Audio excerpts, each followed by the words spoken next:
Indian Prime Minister arrived in Sydney yesterday for the third and final leg of his three-nation tour. And apart from being a member of the Quad grouping, India is also Australia's largest source of skilled migrants and second largest source of international students. Yes, it's a crucial visit to Australia by Indian Prime Minister. This morning, Narendra Modi met with Australian CEOs and eminent personalities. He will also be addressing Indian diaspora at a community event later today. Prime Minister Modi will hold bilateral talks with Australian counterpart Anthony Albanese tomorrow. Both sides will build on the annual Leaders Summit held in New Delhi and discussions at the G7 Summit and Quad Leaders meeting in Hiroshima just a few days back.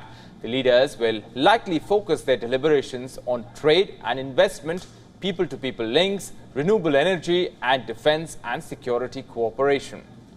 The Australia-India relationship was upgraded to a comprehensive strategic partnership on the 4th of June 2020.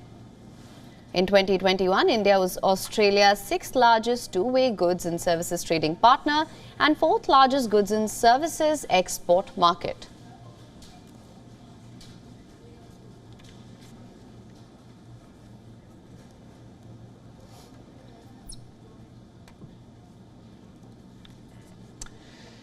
All right, for more on this, let's cut across to our principal diplomatic correspondent, Siddhant Sibal, who is joining us live from Sydney. Siddhant, good morning there. Prime Minister Modi meeting the CEOs there in Australia, also will be addressing the diaspora event later today. On what scale is that event being planned? And also take us through the significance of Prime Minister's visit there to Australia.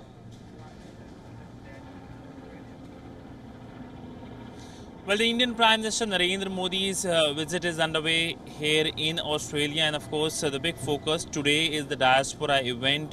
Around 20,000 members of the Indian diaspora will be present at a location near Harris Park, and now this location will be termed as Little India post the event, but essentially the celebration of India-Australia relationship is something that will be happening at that event. We know that Australia has a huge number of Indian diaspora members who are known as the living bridge between the two countries. Of course, there will be political talks that will take place tomorrow, and also business conversations have already started. We know that the Indian Prime Minister has met with business leaders on trade front. We know last year both the countries signed ACTA, and this year negotiations are on for a free trade agreement. But essentially this is the bilateral component of the three-country visit. Earlier we saw the Indian Prime Minister in Japan, where the focus was the G7 outreach, meeting with a number of world leaders, including the Ukrainian President Zelensky,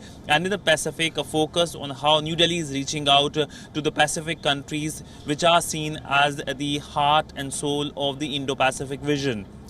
Right, Siddhant, also a bilateral between Australian counterpart Anthony Albanese and Prime Minister Narendra Modi. Now, what sort of cooperation and collaboration can we see going forward from this crucial bilateral?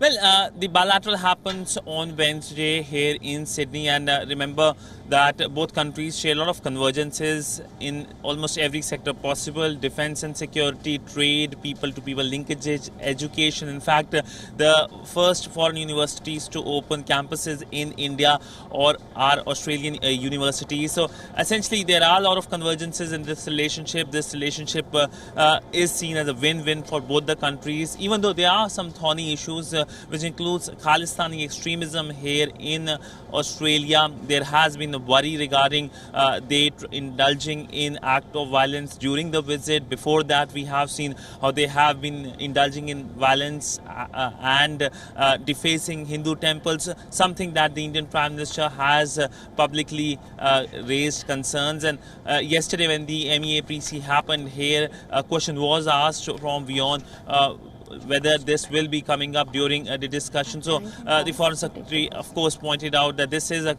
issue which is a concerning issue. So it's given that this matter will be another matter that will be part of the agenda when the talks happen on Wednesday.